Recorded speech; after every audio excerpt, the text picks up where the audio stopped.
What's up guys, and welcome back to the channel. In today's video we are going to be doing another comparison with the Toyota Supra and the Nissan GTR. Now I have compared my two cars quite a few times in different videos, different aspects of the cars to compare. So in today's video we're really going to be talking about the value, because a brand new 2020 Toyota Supra is roughly $55,000. A brand new 2020 Nissan GTR is around $110,000.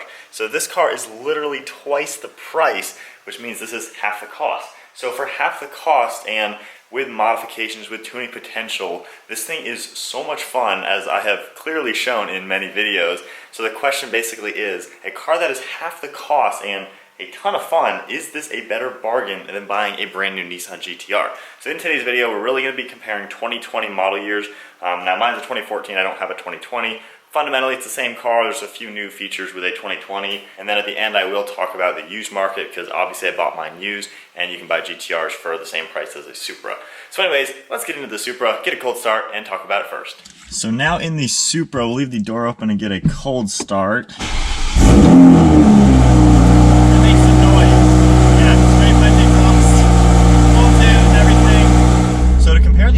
As similarly as possible. We'll do a premium model to a premium model, that way they're at least kind of on par. So with that, some things that both cars are going to have in common: they're both going to give you Apple CarPlay, 360 parking sensors, and backup cameras. So that's some technology that's nice to have in each car. They're 2020s, they should have those types of things, so it's nice you have that. Both cars are going to give you a 6-cylinder engine paired to an automatic type transmission. I say that because the Supra gives you an 8-speed automatic, and the GTR you're going to get a 6-speed dual clutch automated manual. So technically they shift the same way, meaning you can let the car do the work or bump it into a manual mode and use paddle shifters. On top of that, they both have that JDM heritage. Of course, the Supra is in conjunction with BMW. It is really a European car, it's not a Japanese car anymore. So it doesn't have that same Japanese feeling that a GTR is going to have. So with all that said, pricing, like I said, this car is half the price. And when you also look at modifications, the biggest thing, and I'd say one of the biggest similarities between a modern GTR and the Supra, they are both mod-friendly cars and they crave the mods. Now, both of my cars are very similarly set up, full bolt-ons you would consider them, with tuning. So they have quite a lot of money into them and quite a lot more power than a stock car. So if we look at the cost on the Supra, it is a lot cheaper to modify, which again is a really good plus. And with this whole video, definitely keep considering the cost and benefit of what you're getting. And for those of you in the market for cars that are $100,000 or $50,000, you're very price sensitive. You know what the cost is because you've spent that money before. So with that, looking at costs on the Supra, you don't need to spend too much money to get it crazy. Bone stock car, they pump out 350 wheel horse and 400 wheel torque.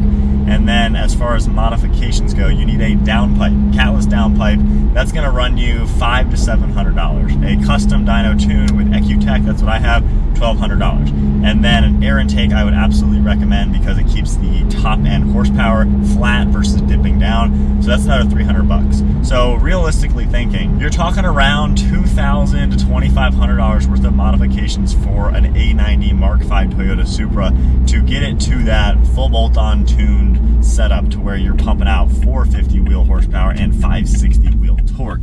That is a lot of horsepower and torque over the stock car, and truly turns it into a completely different car. And of course you get all those sounds. Now you don't need a full exhaust like I have, but it does add to the better sounding. That's still going to run you another $1,000, $2,000 depending on the brand. You don't need it to actually get the power out of it. But as far as the basics go, you're talking, $2,000 for mods. With the GTR, it's going to be a little bit more expensive. You're going to need your downpipes, which are closer to $800 to $1,000, so 50% more in cost. You're also going to need a mid-pipe, which deletes the secondary cats, so there's another $700. So right off the bat, you're talking about $1,500 worth of exhaust parts on a GTR. You're going to need tuning, and I would assume the same EcuTech tuning, custom tuning, is probably $1,200 as well. So with that, you're also going to need fuel injectors. Those are going to run you about $700. You're going to need at least 1,000 cc. And then another thing you're absolutely going to need is intake. You will need oversized air intakes, so 3-inch intakes. They are about $600. So right there, we're talking closer to $3,000 $3,000 in actual mods and then the $1,200 tune. So what we're finding already this early in the video, it costs twice as much to do an R35 than an A90. Easy. So with all that said, the fun factor of a Supra, are you getting the same kind of fun for that price, or are you getting half the car? Now with my experience, hands down, it is not half the car. The GTR is a better sports car. It feels a lot different, which I'll talk about when we hop in the GTR. But with the Supra, you really get an insane blend of a normal car, but then you also get a high-performance sports car. So you put it into manual mode, put it into sport mode, and then tap the traction control button one time. That puts you into the performance traction mode. It comes up on the screen telling you a little bit about that. And this mode just really, it lets you slip a little bit, but it doesn't slip enough to 100% kill you, which hopefully I don't contradict myself right now. But with that said, it just gives you a good blend. So the tail end got out a little bit. You saw me, turning the steering wheel a little bit.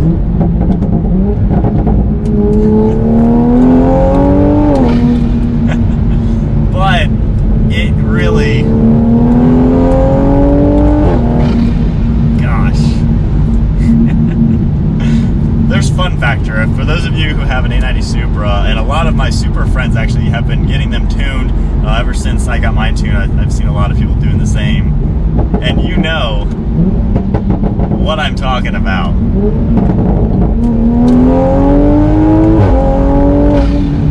Gosh, the car's fast. I mean, no joke, it is a fast car. The torque is ridiculous. I've never felt a car like this. So fun factor on a Supra, especially with mods, it is one heck of a car. And the fact that this car, at least the way I've spent money on it, is less than $60,000. I've never felt a car for 60 grand that is this fun. Not gonna lie, this is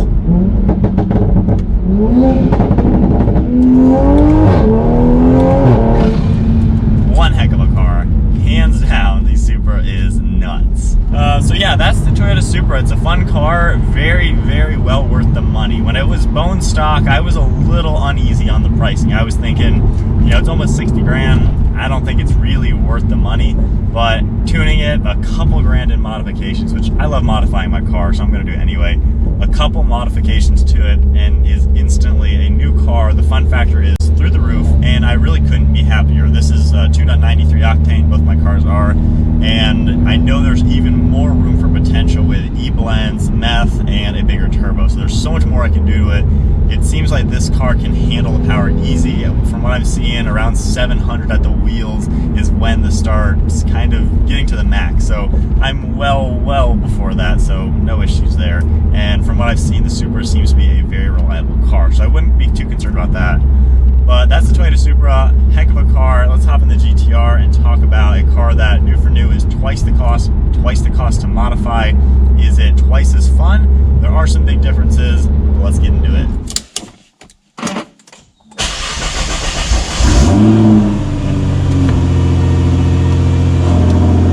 Man.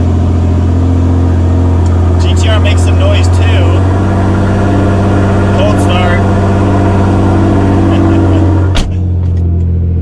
Alright, so needless to say, neither car is extremely quiet. Now, right off the bat, the lighting might be horrible, I'm sorry about that, but right off the bat, there's already something you notice that's different between the two cars. This car takes a little bit extra time to turn over just because of the bigger fuel injectors and the way the car is. We have some more sounds we're hearing, the most annoying sound ever right now. And also I had to turn the front differential off to make it to where this can turn better when doing a tight turn like this, by just holding down the save mode down. So a lot of new things we're finding in the GTR, and that is so annoying. So let's hit the road in this one. So in the GTR now, instantly what you're gonna feel with this car is everything seems a little bit weird compared to a normal car. And that, I think, is the biggest thing that is different from an R35 GTR versus the Supra. when I'm in this car, you just get that sense that it's not in its element when you're driving it normal. The transmission and the whole drivetrain setup for this car is 100% a race car converted for semi-street use. So you just get that sense of this is actually a race car, and everything feels like it shouldn't be doing this normal driving stuff. It should be out on the track doing high performance, very high speed stuff. So that's something you're going to notice. There's also the feeling of the interior on this car. It smells like high quality leather. This has the upgraded leather package for these seats. And almost 3 years of owning this car later, this car's like 8 or 9 years old technically, and it still has that leather smell. But with the Supra, it just smells like a BMW, just a normal car. And I think that is the biggest difference. When you're in the Supra, it 100% can turn into a generic car. And I've said this in other videos, you can basically drive it like a Toyota Camry. When you're in the A90 Supra, even tuned up, normal mode, automatic, it drives easy, comfortable, smooth, quiet. It is no different than driving a Toyota Camry. It's boring. Not gonna lie, it's very boring when you're just driving it normal. That is a plus side. That's why I love it as a daily, because I can just do the boring driving and be in something very comfortable and quiet.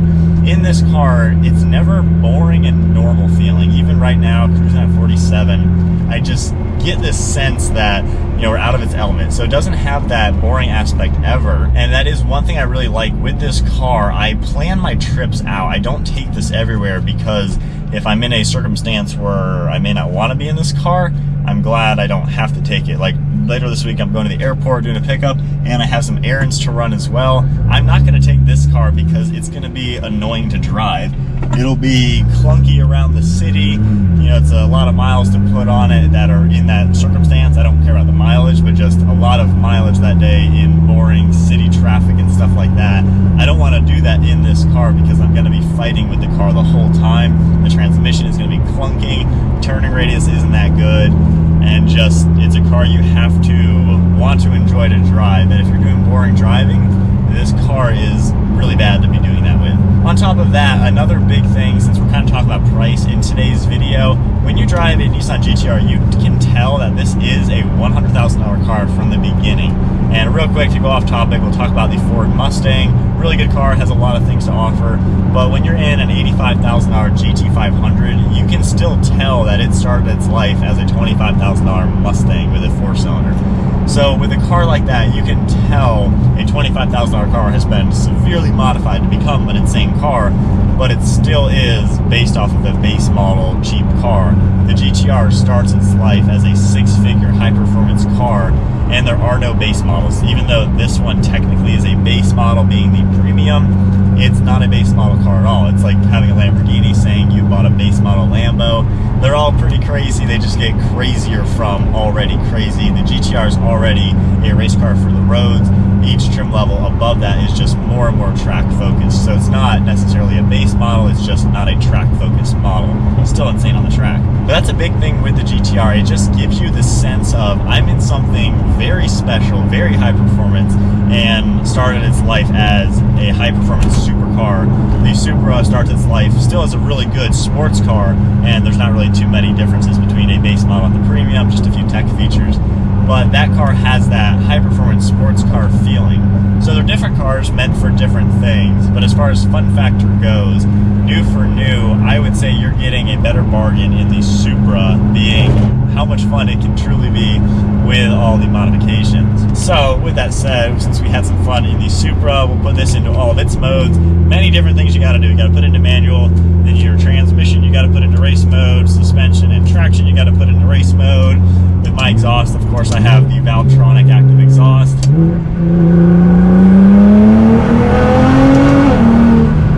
Wow. So this car doesn't take you like a ton of brakes when you are initially accelerating, but as it carries the RPMs, the speed carries so much, and it really takes off.